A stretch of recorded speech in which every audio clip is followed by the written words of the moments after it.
I think probably give people our visa numbers and that kind of stuff. And to some extent, I mean, like, we have to work on the principle when you are entering the world, you may not trust everyone and every service perfectly, but we have to operate with some trust in some people. Because we get, I mean, people have like social security numbers, there's like, there's a whole bunch of sensitive data. And bizarrely, I know this is going to sound really weird, I think from the experience I've had with the last 2 or 3 years with location-based services, mostly, the risks are massively overplayed. People are just not aware of how banal this information is. And as Kevin said, you can find out where people live from the phone book. That's been there for the last like X thousand years. You know. Weird memory, but you know, that's there about, you know, in terms of where you are right now. So you're in a bar, right? You know, if you're in a bar in a public place, it's not actually as big a deal as people think. It's a legitimate concern, and all of us have to work and make sure that we are thinking about all the possible negative bits. But you know, this is not actually as sensitive as your bank account details, and you give that to all kinds of retailers, you know, every day without worrying about it. The last thing I want to just say on this one really quickly, having worked at Yahoo for a number of millennia now as well, what I've discovered about this is that actually these large companies, there's a lot of things to be worried about large companies generally. They have a lot of power and they can make stupid decisions like anyone else can. But one thing I can say with absolute certainty is I have never had so much scrutiny on what is reasonable on privacy stuff. You know, I have regular meetings with our data governance team, which as a dedicated privacy person, I spent like, can I do this? No. Okay. Can I do this? No. And do you think that's hurt you as a result? It has made it more difficult to build features rapidly, but and I consider myself, you know, along with Kevin, you know, we're both active in actual privacy kind of stuff as well. You know, we actually do care about that side of it. It's made it slower to develop these kind of things, but it adds an extra layer of protection. It's probably much safer. Right? We can do things that are much less dangerous than Foursquare can. You know, Yahoo generally can do things that are much less dangerous. You know, we spend a lot of time actively working. You know, we sit there in rooms with lawyers and they go, look, what about this circumstance? You know, EU law does not allow you to do this kind of thing.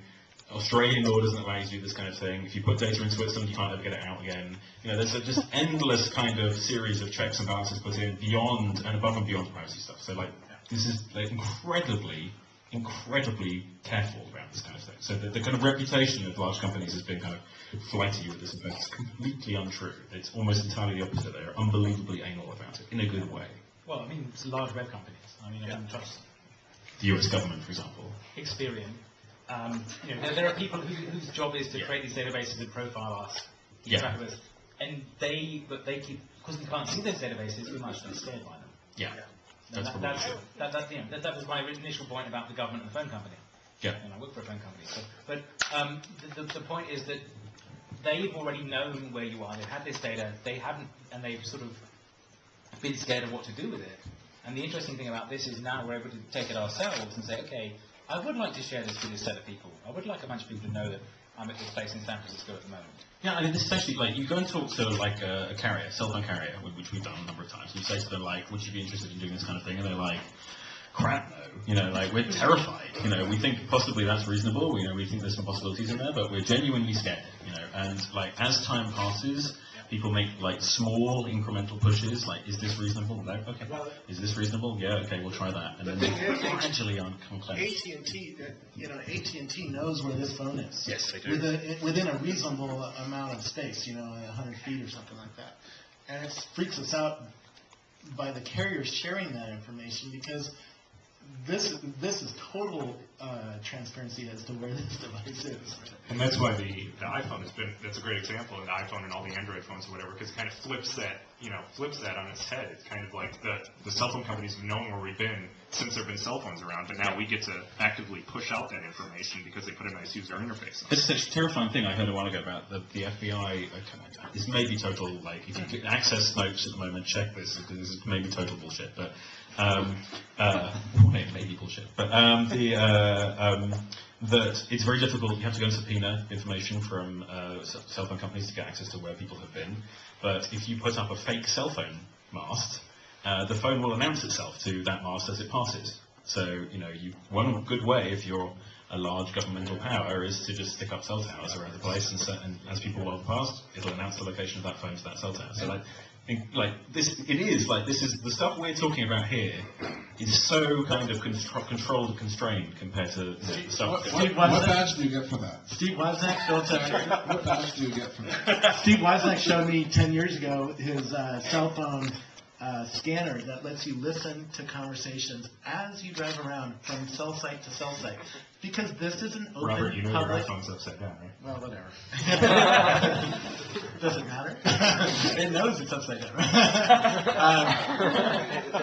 And Steve had this 10 years ago. He let me listen to tapes that he made of people talking, about all sorts of stuff.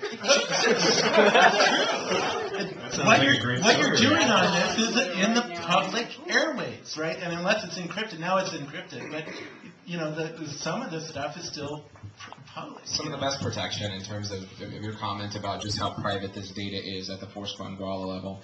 The subpoena situation that you talk about scares the shit out of us completely. And we, as a company that's handling that data for multiple companies, we're even more potentially exposed than somebody that's just housing their own data.